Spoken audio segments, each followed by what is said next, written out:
Hello, everyone, and welcome to the 2022 December 9th meeting with Daniel Kemp, Global Chief Investment Officer of Morningstar Investments. I'm going to take a few moments to do my required reading as part of each of these investment discussions that we have with professionals like Dan. So today is December 9th, 2022. Louis Tranquilli is an investment advisor representative of Tranquilli Financial Advisor, LLC. The content is provided for informational purposes only, should not be considered investment advice or a recommendation to buy or sell any types of securities. Neither Lou Tranquilli, which I am speaking about myself in the third person, nor Tranquilli Financial Advisor, LLC, and Morningstar, LLC, Daniel Kemp, are responsible for the consequences of any decisions or actions taken as a result of the information provided here and do not warrant or guarantee the accuracy or completeness of the information provided. The information discussed here reflects the views of Tranquilli Financial Advisor and my guest, Daniel Kemp, as of today's date, and this show, as they call it, and are subject to change without notice. Clients of Tranquilli Financial Advisor, LLC may hold positions in securities discussed in this video. Past performance is no guarantee of future results. Any forward-looking statements or forecasts are based on assumptions, and actual results may vary from any such statements or forecasts. No reliance should be placed upon any statements or forecasts when making an investment decision. Accordingly, viewers should not rely solely on the information provided in this video in making any investment decision. There is a risk of loss from investing in securities, including the risk of loss of principal. Different types of investments involve varying degrees of risk, and there can be no assurance that any specific investment will be profitable or suitable for a particular investor's financial situation or risk tolerance. Asset allocation and portfolio diversification cannot assure or guarantee better performance and cannot eliminate the risk of investment loss. Tranquilli Financial Advisor, LLC. Hello, everyone, and welcome again. We are here with Daniel Kemp, the Global Chief Investment Officer of Morningstar Investments. Dan, thanks so much for joining us. We put this one together pretty quickly, so thank you for being so willing to join us again. Great to have you back and spend a little bit of time talking investments with Morningstar. Lou, it is an absolute pleasure to be with you and your clients today. Thanks everyone for joining, and I hope this session is useful. It's certainly great for me to be with you. It's a real pleasure. Well, it'll be useful, Dan. I tell you that after our last conversation, I had the question of when will Dan be back a number of times. And of course, then you said, when am I back? So we just made it all happen, which is really cool.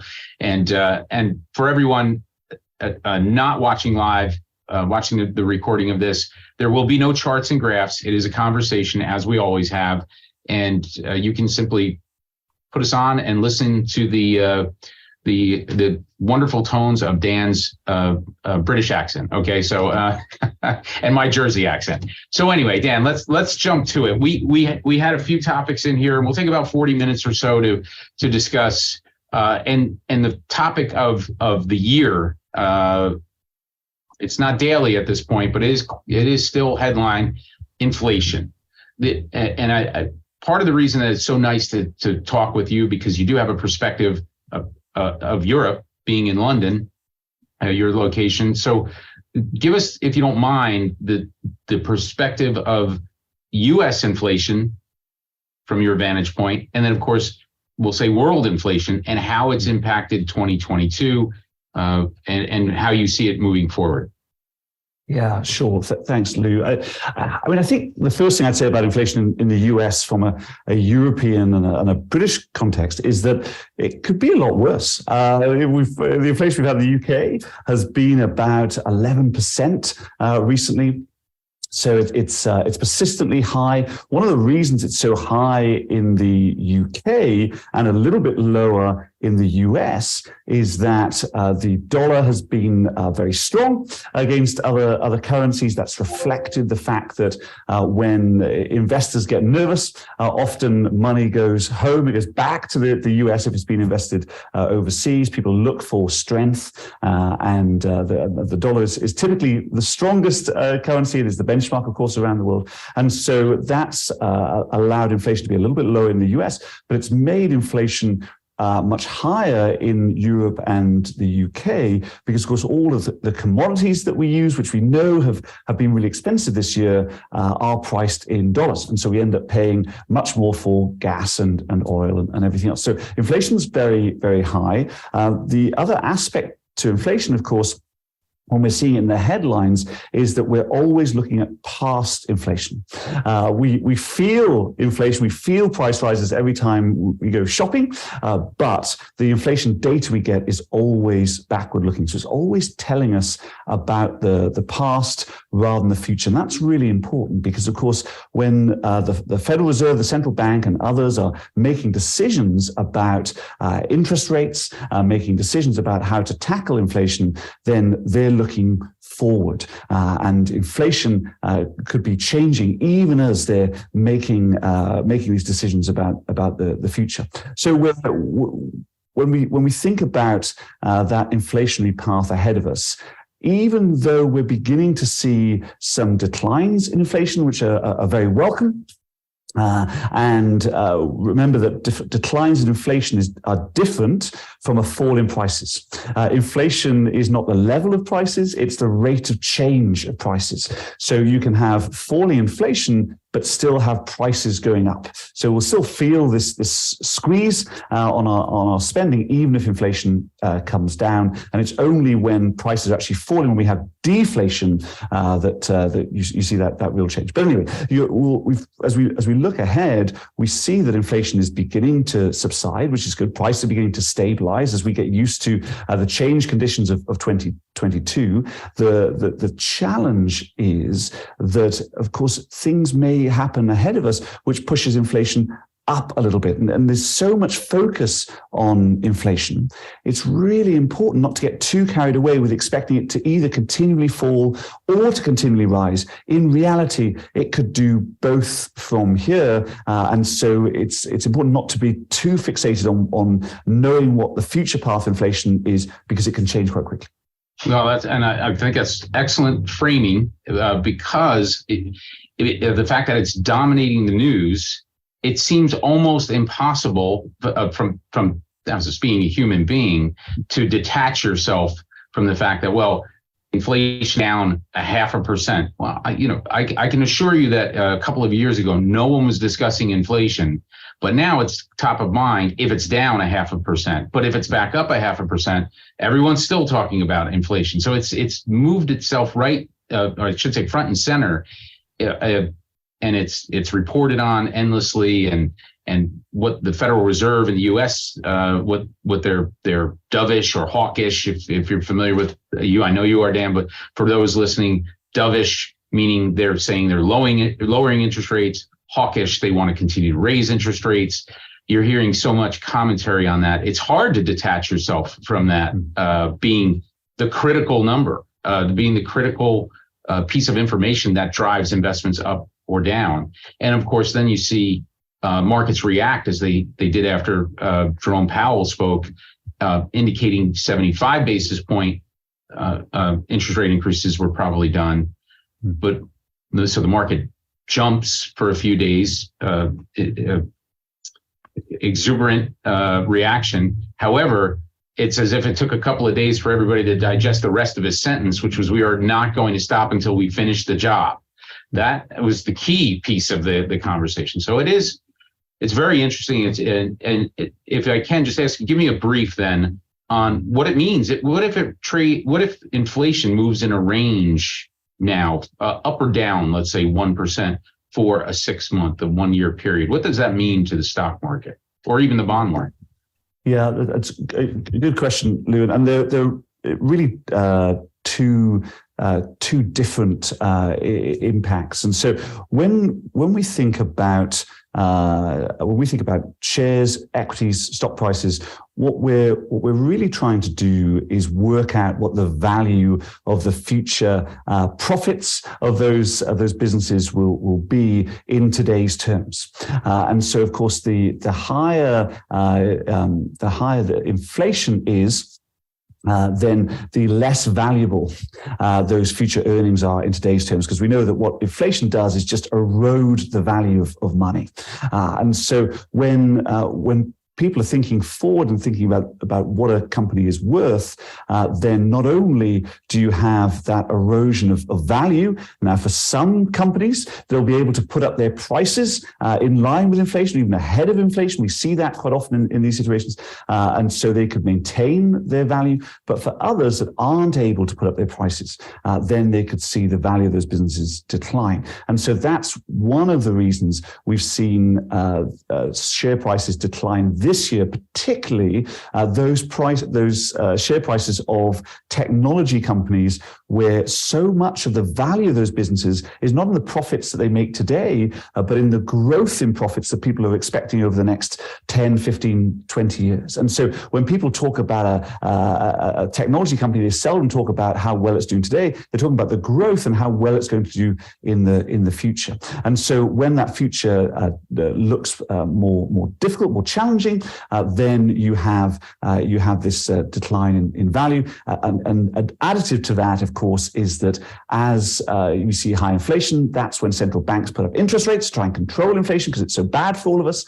And when they put up interest rates, again, that makes it more difficult for these companies to make money because their borrowing costs more. So on the one hand, it tends to be bad for some companies and not others. And so the key when investing is to try and distinguish which companies it's good for, which it's bad for, particularly as you said, if you think about that range. And even all of that said, and I'll get onto bonds in a moment, I promise, but even all of that said, of course, we don't know what the longer term future holds. And so it's really important not to just think about one scenario. So as you say, we can't just think about what happens if inflation goes up by 1% or down by 1% and get fixated on that. As you said, Lou, it's about thinking about that range. We need to think about a company through the lens of inflation going up and inflation coming down, and try and make sure that it's robust. That's equities, that's shares. If you think about, I'm going to pause you there for just a moment. Yes, of course. Dan. Sorry, do. No, that's we get on a roll. And by the way, everyone here and everyone listening later on,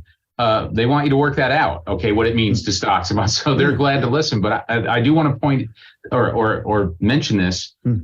So as inflation, as you mentioned, impacts certain companies' ability to change their pricing, this is why we're seeing the NASDAQ exchange or NASDAQ index down roughly 30% as of market close December 8th, 2022. I have to put that in there for compliance per Bloomberg, down roughly 30% because that's very technology heavy. So if their margins are very thin, the value is being pushed down because of the fact that they cannot inflate their prices, whereas the Dow Jones Industrial Average, which is only 30 stocks for the year, is down under 10%, again, as of December 8th, 2022, per Bloomberg, because of the fact those Dow Jones companies are so powerful in pricing, market dominance, the length of time they've been in business. These are long-term companies. So I think that's an appropriate illustration, isn't it, of one side being impacted by rising inflation and the other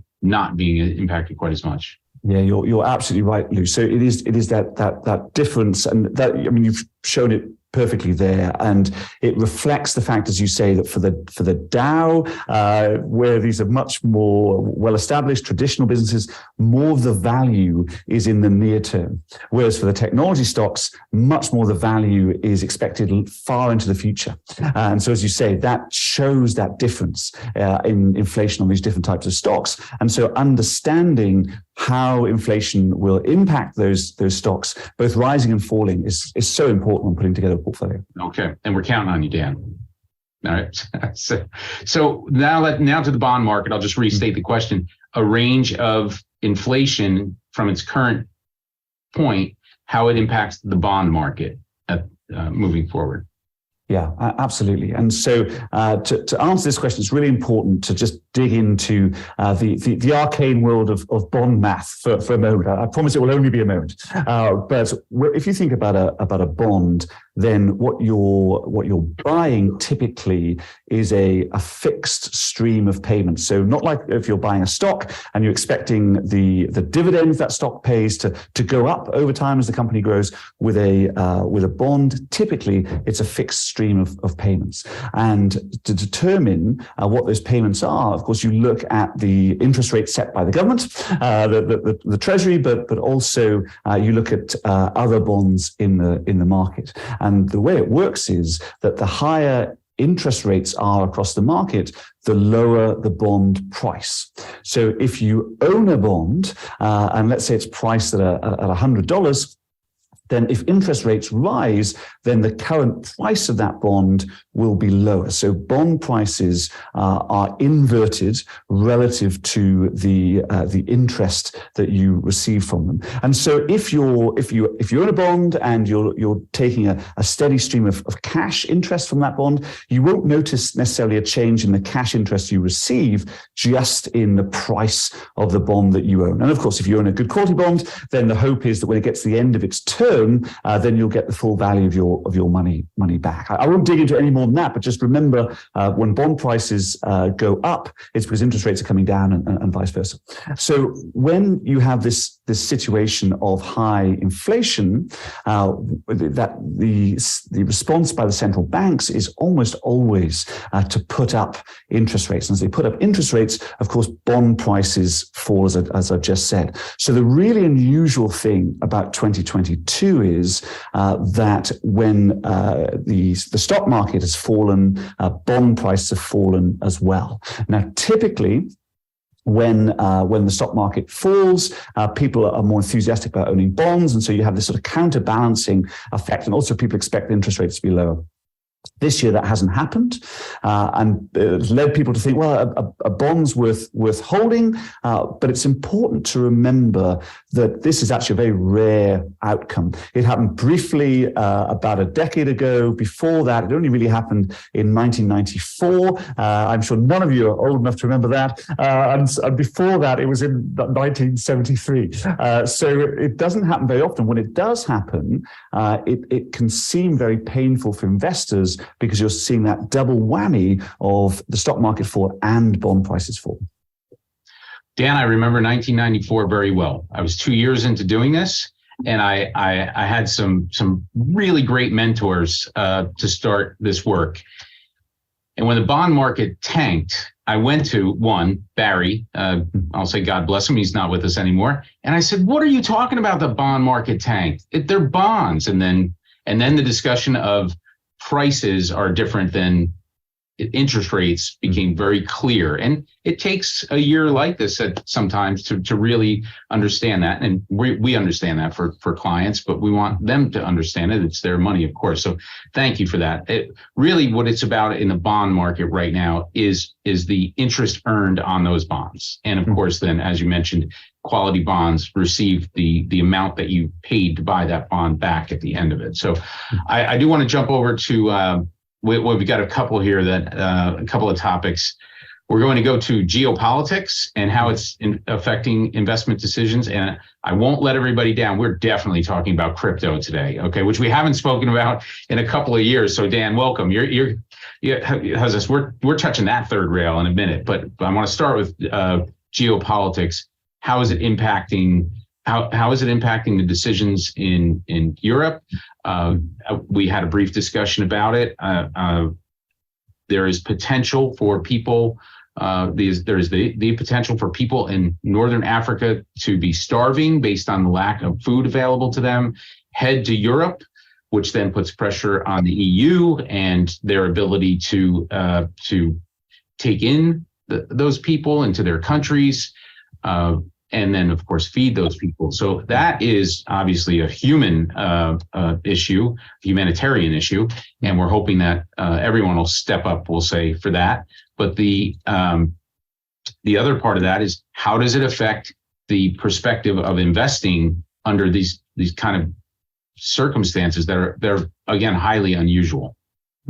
Yeah, absolutely. And I think that's the most important place to start, that whenever thinking about investment, it's really important to separate it out from thinking about the world through that geopolitical lens, or even an economic lens. That may seem strange because people say, well, surely all these things are linked together. And there is often a link. But remember, when you're dealing with investments, then there's already some of these scenarios priced in to the price of your investment. So they can behave very differently. But let's go back to thinking about the world through a geopolitical lens.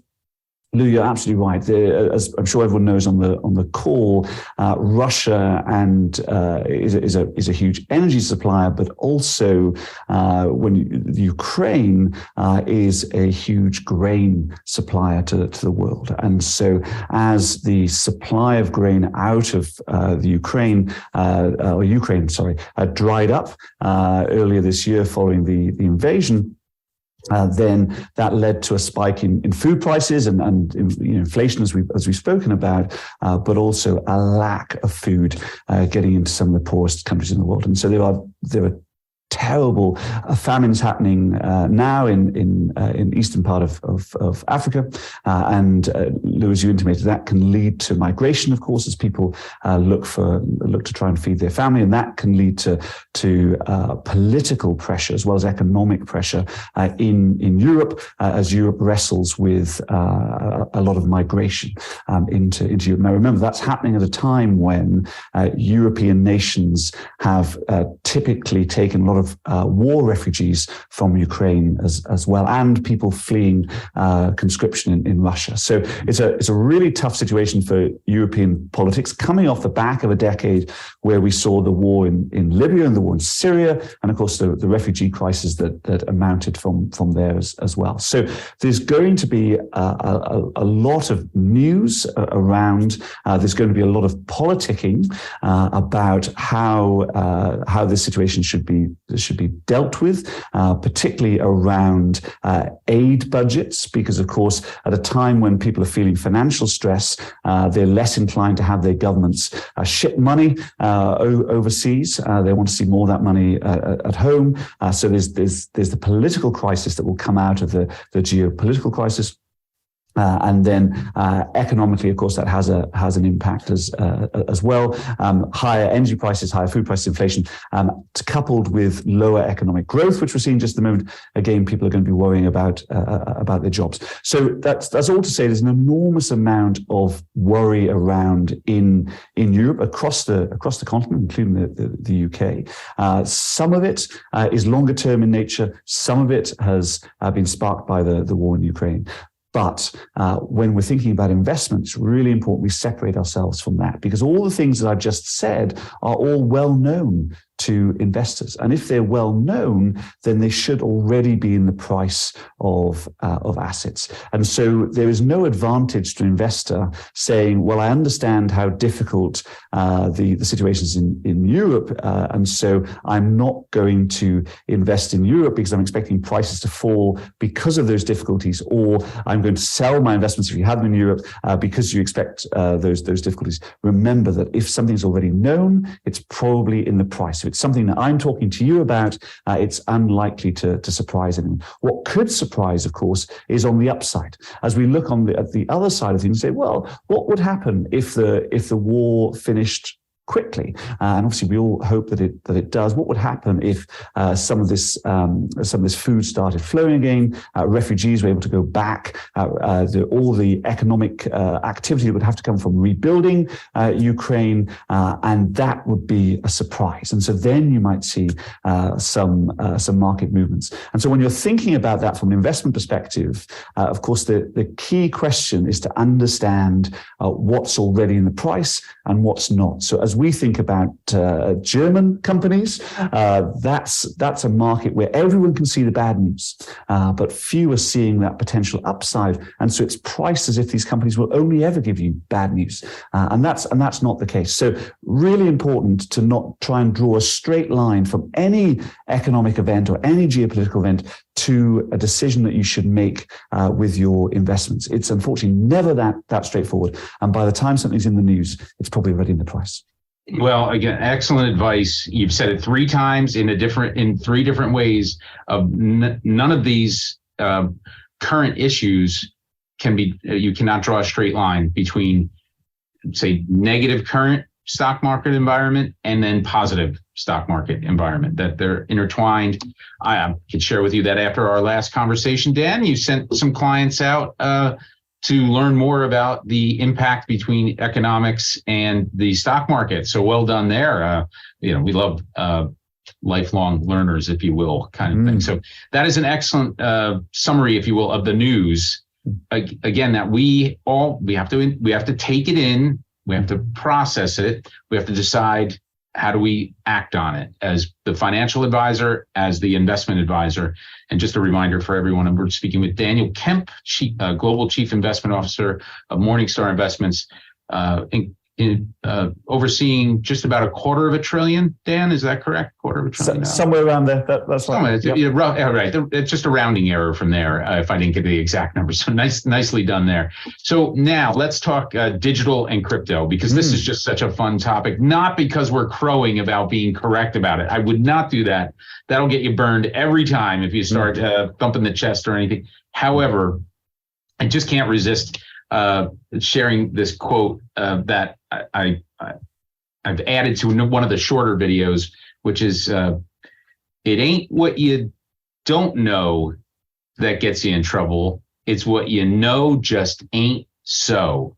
And that's where the digital currency, I'll say, crowd, I don't know how I'll convince themselves that this was something. Now, I love being on the bleeding edge of technology. I mean, we've been on Zoom for years and years. So pre-global pandemic, because of our relationships all over the country, it's just been, and this is just one example at Tranquilli Financial Advisor of using technology. But this technology, born out of the dark web, which scares me right off the bat of where it comes from. But then from there, the convincing that there is a real value. Now, again, I'm not declaring it deceased, but I am saying it's on life support. And what is the impact to day-to-day traditional investors, boring investors like ourselves, we'll even say, and I love being a boring investor. Best compliment I can get is these are boring investments. So what is the impact to the boredom that we invest in on a daily basis with the collapse of the FTX and other crypto exchanges? Yeah, well, I think the painful truth is that there's a short-term impact and a longer-term impact. The shorter-term impact is that a lot of people are going to lose a lot of money, are losing a lot of money. And that money that may have been concentrated either legally or fraudulently in a small group of people who are very much at the front end of the developments in crypto, but for a large number of people are going to lose a lot of money. That's the short-term impact on individuals. And of course, if that means that their portfolios become unbalanced, if they have a portfolio and part of it was in crypto, then they might have to sell investments elsewhere in order to rebalance their portfolio. So there's likely to be some short-term impact in, as you say, in the boring markets that we work in, and in the boring markets, we can sort of already see this in the sense that if you look at the Bitcoin price, it tends to be fairly well correlated with share prices with the stock market at the moment. So when the stock market's down, then Bitcoin's down, and so vice versa. So that's the short-term impact. I think the longer-term impact is much more dangerous, because what is likely to happen in the longer term is that people who've lost money in cryptocurrency in this wave are going to be reluctant to invest in the future. They've a lot of first-time investors, first-time savers. We saw a huge amount of saving that happened during the pandemic as people weren't able to spend their money, and a portion of that for first-time investors went into crypto. And obviously, if that money's been lost, then they're going to be reluctant to carry on investing. So it could could have a much longer term impact on the ability of people to reach their financial goals, to retire, to send their kids to college, because they had such a devastating first experience of investing. So there's not going to be, I think, a longer term impact on capital markets, but there'll be a longer term impact on investors. And of course, that's the worst of all. That's a fair point. And just to take me back to 2008, the impact 2008 had is so many people never re-entered the stock market. We don't get into specifics of how Tranquilli Financial Advisor invests because of, I read the disclosure at the beginning of this. It's specific to each client, but putting pieces in place that allow us to not feel that full brunt of market downturn. It is safe for compliance to say losses are twice as powerful as gains. And that's the approach that I've really gone about since the early 2000s with the tech meltdown. So I think that's an excellent point. We're rooting for everybody. And the loss of money with digital currency, I do find disappointing for those new investors who maybe went onto an app and invested without any knowledge or even margin accounts. I mean, I'm sure you've read about all of that, but the longer term impact, I think that's an excellent point of trying to bring them back into, all right, now go with the boring. This is why we invest in the boring part of things. So the last topic that to pull everybody, we'll say, out of these different pieces that sound so challenging for 2022, and it's been a challenging year, and certainly communication with clients has been wonderful. Your assistance in communicating with clients has been appreciated, and we've had clients share these videos with others who have reached out, and always appreciate that as well. But this year, let's, and I'm going to let you do it. So let me get to the question, which is this. Frame it from each of the different vantage points. So there's those people who are not taking money out. So what does that mean to them? What does 2022 mean to the people that aren't taking money out? What does it mean to the people who are taking money out as part of retirement? And I think the third would be people who are approaching the point of taking money out. So how do each of those different sectors of client perspective impact the decisions that you're making on a day-to-day basis managing money? Yeah, absolutely, Ludi. You really hit a hobby horse of mine here in that I get really cross. Right. I get really cross when people say, it was a bad year for the market, because what does that mean for investors? Well, because it depends on who you are as an investor, exactly as you say. So 2022 unquestionably was a bad year if you're about to sell all of your investments, if you're about to cash in the money you have invested and make some big purchase. So if the absolute value of your capital today is the most important thing to you reaching your goals, then 2022 was a bad year, because your capital is likely to be worth less than it was at the beginning. Farther away from your goal. That's right. Exactly. So you're further away from your goal, and if you need to spend it right now, that's a bad year. So, okay, so that is a bad year without question. But actually, that's not most people. Most people don't need all their capital right now.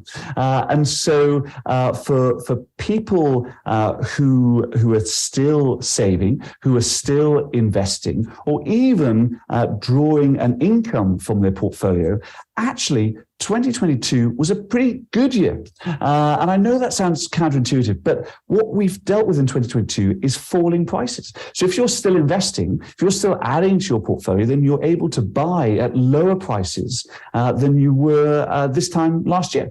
And so for someone, let's say in their 40s, then they've still got most of their investment, most of their growth well ahead of them. Even if people are into their 50s and 60s, then a huge portion of their investment life is ahead of them as they remain investing and drawing an income from their investments. And so for most people, 22 was a good year. It was a good year because we're now able to buy assets at lower prices. We'll get higher income from those investments, as I described earlier. If you're drawing an income, if interest rates go up, then of course the income tends to go up. So there's a benefit to most investors. But of course, it's very difficult to see it that way because what 2022 is a surprise. And a surprise represents a challenge to us as investors. So even though prices are coming down, we don't like to see the number on our statement lower than it was last year, even if we don't need the money. And so it's a psychologically challenging year. All those ups and downs in markets, particularly the downs, can lead us to make some terrible mistakes. And so it's challenging, but actually a good year for most people. It just doesn't feel like a good year. No, well done. And I shouldn't admit this to all these nice people that are listening now, but when I speak to their children or grandchildren, to summarize what you just said, I'll say to them, look, don't tell your parents I said this or your grandparents I said this, but you're rooting against them a lot. You want this market down 50% because for you, that's just back to our last conversation, discounts and bargains. You want those bargains because now you're buying it. Now they don't want that because, again, like you said, they see the bottom line lower. But unless someone's calling up saying, send me all my money, well, then that would again turn into a bad year. But if that's not happening, there's a systematic, even required minimum distributions at this point. There's plenty of time to do the work that we're doing on this. I do want to go back and ask you just for a final word, if you will, on 2022, what leading into 23. So we've already talked about 22, but how does it lead into 23? And I'm not asking you to predict an up market or a down market. Give us your perspective on what we should be looking at, what we should expect from 2023 volatility wise. I just read something the other day where we're on, and I'm not going to get the number exactly right. I'm sorry about that. But I believe we're 56 days of a 1% move in the stock market, 1% positive or negative in 2022, 56 days where the market went up or down 1%. But from the 2002 to 2015, let's say there were approximately 20 total days that this occurred. So the volatility is real. How does that lead into 2023 in your perspective and what we're looking at? So as we think about 23 from where we are, then again, really, what we should be looking for is some further downward movement in equity prices. Not what it would be nice to see this, but as I said, for most of us, falling share prices will be a benefit to us. And as we look at the US market, then it's better value than it was, but it still doesn't offer great value. And I'd love it to offer great value because for investors, that represents higher returns in the future for all of that, for that future saving, for future investing, and for accessing those higher returns. So when you're into a situation like this, it's surprising for the sort of the decline that we've seen to finish really abruptly at these sort of levels and then just start climbing in, because stocks aren't cheap. And as people will remember, 2008 and into 2009, it felt like things couldn't possibly get worse. That's what we tend to describe as capitulation, where all the sellers have sold. And that's when you typically start rebuilding, when it's a big change. 2020 was very, very different because everyone understood that a pandemic does come to an end. Then we had those very sharp declines as people digested the news, but then things were able to carry on growing again, and obviously fueled by massive stimulus. So I'm definitely not saying that we could end up with another 2008, because that was a financial crisis. That was banks being over-levered. Banks are in a better situation now. I'm also not saying that it's likely we'll have a 2020. We could have further down market. So from an investor's perspective, if we're rooting for stocks getting cheaper so that we can buy better value and buy higher future returns, then the most important thing is that we don't get ourselves shocked into doing the wrong thing, into selling out if things get worse. Remember, if things get worse, things are getting cheaper, and so it's really important for us as investors that we stick with it and use those opportunities to buy when they come along. So if markets do go up from here, then actually we'll all feel great. We'll have lost an opportunity to buy stocks even more cheaply, but valuations are going up, and so we'll feel better about it. But if valuations go down, how we react is the most important thing there. So there's definitely pockets of value in the market. I mentioned German stocks, some UK stocks still looking pretty good value. There's things that we can find, but when we're thinking about the core of the portfolio, US equities, they're not looking attractive yet. So in that situation, we should expect more downside, but that is an opportunity. Okay, so US stocks are cheaper, but not a bargain. Yeah, correct. All right. And we'll look for those bargains. That's moving forward. And that's your job, and we're glad you're doing it, Dan. That's for sure. So, all right. So thank you. We're just at 40 minutes. It is a pleasure. We'll do this again in 2023. Certainly we'll be talking, you and I, before then, and plenty of times, hopefully. It's always appreciated, and have a great holiday season, you and your family, and the best to everybody in the UK. Can't wait to see them. Yeah, thanks, Lou, and to you all as well. Thank you so much for spending some time with us today. And Lou, it's been great to work with you this year. So looking forward to speaking to you again next couple of weeks. We'll do it. All right, Dan. Have a great day. You too. Bye-bye.